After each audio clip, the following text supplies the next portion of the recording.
Bonjour, je suis Bérangère Beauplé, praticienne gériatre au CHU de Caen et coordinatrice de l'UCOGIR Normandie depuis sa création en 2013. Bonjour, je m'appelle Nicole Franquiel, je suis hématologue à l'IHBN de Caen et je suis coordinatrice de l'UCOGIR Normandie depuis le départ de Monsieur Sévin de l'UCOGIR en novembre 2015. Cette unité de coordination en oncogériatrie est financée par l'INCa, l'Institut national contre le cancer, et a pour premier objectif de promouvoir sur chaque territoire régional la prise en charge conjointe entre oncologues et gériatres pour les personnes âgées atteintes de cancer afin d'adapter au mieux tous les traitements. Elle doit contribuer aussi à développer la recherche en oncogériatrie, en particulier grâce à des collaborations régionales ou nationales. Et par ailleurs, cette UCOGIR a un rôle important pour la formation des professionnels et l'information du public.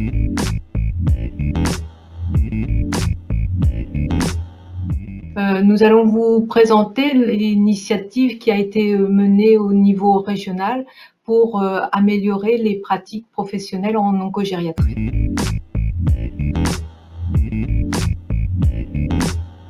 Eh bien, un des objectifs du dernier plan cancer et du schéma régional de santé 2018-2023 de Normandie porte sur la généralisation du repérage des fragilités gériatriques chez les patients âgés de 70 ans et plus et qui sont atteints de cancer. L'INCa et la SOFOG, qui est la Société francophone d'oncogériatrie, recommandent la réalisation de ce repérage par le questionnaire Oncodage G8.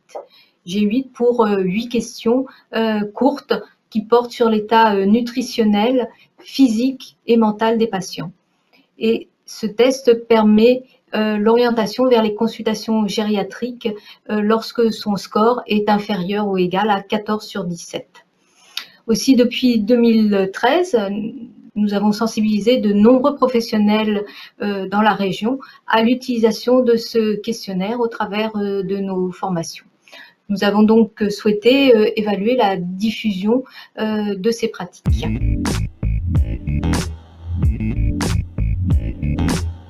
Alors, tout d'abord, nous avons fait un état des lieux fin 2018 auprès des établissements autorisés à la cancérologie pour identifier dans quelle mesure ils avaient intégré l'oncogériatrie dans leur prise en charge des patients âgés traités pour cancer. Donc, suite à cet état des lieux, nous avons convenu l'importance de ce sujet et de mettre en place des séminaires de travail pour identifier des méthodes de qualité d'évaluation des pratiques professionnelles.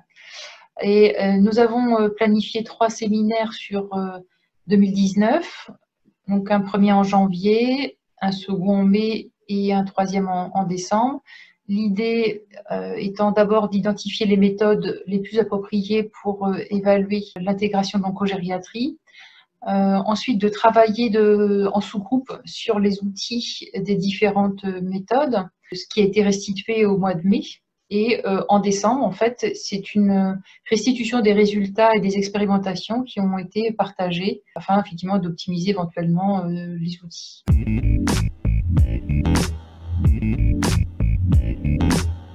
Alors, concernant les résultats, 9 établissements ont participé à ces séminaires, des professionnels, comme vous pouvez le voir, de différentes origines, enfin des médecins, des responsables qualité, des infirmiers, un pharmacien et un coordonnateur de soins.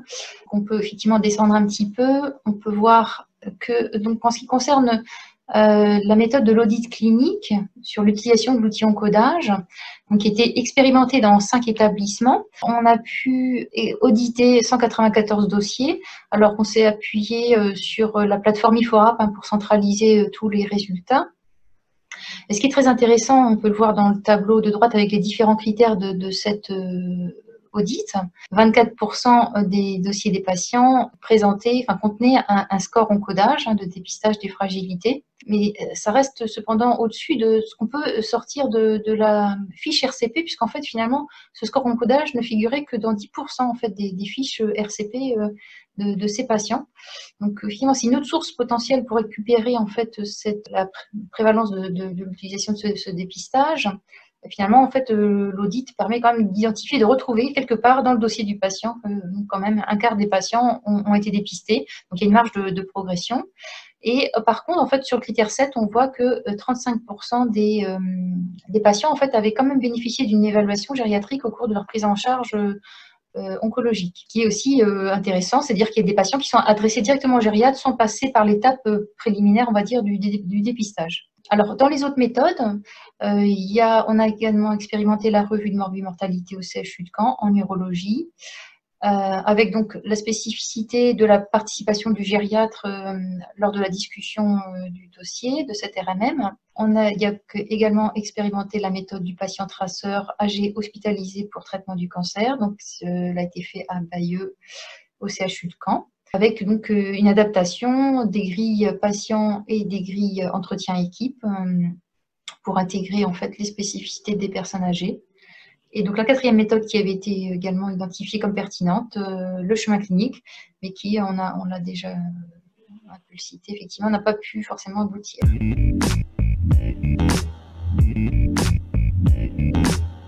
Alors d'une part, du fait du territoire régional étendu, nous avons débuté les séminaires par visioconférence entre Caen et Rouen, mais le deuxième et le troisième séminaire qui se sont déroulés en présentiel ont davantage permis les échanges et la communication entre les différents participants.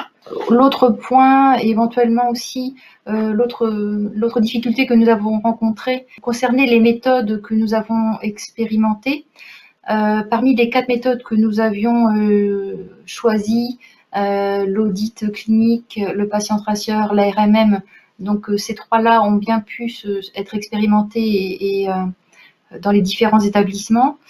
Par contre, concernant le chemin clinique, les 2 établissements qui avaient choisi cette méthode n'ont pas pu finaliser et aboutir en fait leur chemin clinique spécialisé ciblant les patients âgés atteints de cancer, faute de temps, car sur une année, c'est effectivement parfois insuffisant pour aboutir ce type de projet.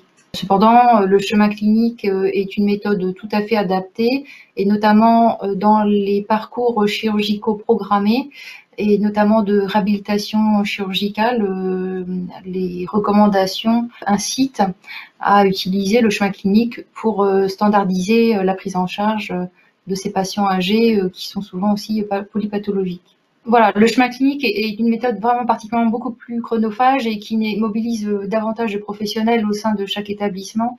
Effectivement, on ne peut pas se mettre en œuvre facilement pour évaluer les pratiques.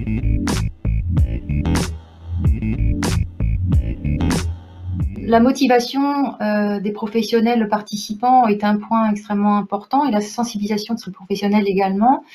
Il est important au sein de chaque établissement qu'il y ait non seulement les responsables qualité impliqués, mais aussi les équipes gériatriques et les équipes oncologiques aussi, car tous ces professionnels doivent travailler ensemble et élaborer leurs actions d'amélioration de façon commune afin qu'elles soient appliquées.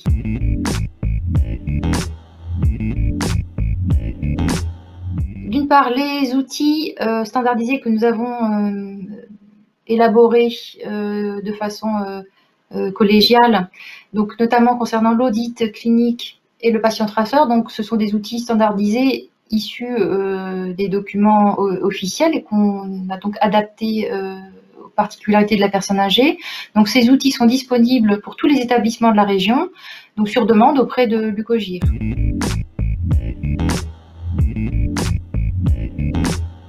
Alors, l'impact concernant la RMM oncogériatrie qui s'est déroulée au CHU de Caen en urologie. Pour cette RMM, nous avons pu déjà vérifier la mise en œuvre des actions d'amélioration qui avaient été décidées.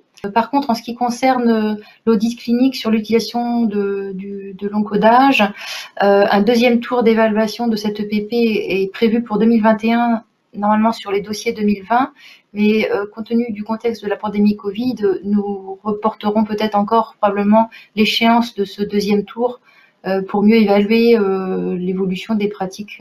Et nous en profiterons également pour interroger les établissements qui ont fait les patients traceurs pour évaluer si les actions d'amélioration ont également été mises en œuvre. Alors, concernant aussi la diffusion de ces méthodes d'amélioration des pratiques, nous avons rédigé un article et soumis dans un journal d'oncogériatrie, dans le journal francophone, afin de faire connaître cette démarche auprès des autres UCOGIR régionales. Et nous aurons également l'occasion d'afficher un poster au Congrès national de la SOFOG en décembre. Alors, effectivement, concernant la RMM urologie oncogériatrie, une des 3 actions qui avaient été décidées concernait le remplissage de l'encodage systématique et le recours à l'évaluation oncogériatrique. Donc, effectivement, en 2020, j'ai vu davantage de demandes provenant des chirurgiens urologues de mon établissement. Donc, effectivement, ça induit une augmentation d'activité aussi pour le gériatre de l'établissement concerné. Mais bon, c'est aussi pour le bénéfice des patients. Donc, c'est vrai qu'il faut s'attendre à ce que l'activité gériatrique augmente en fait par l'amélioration des pratiques.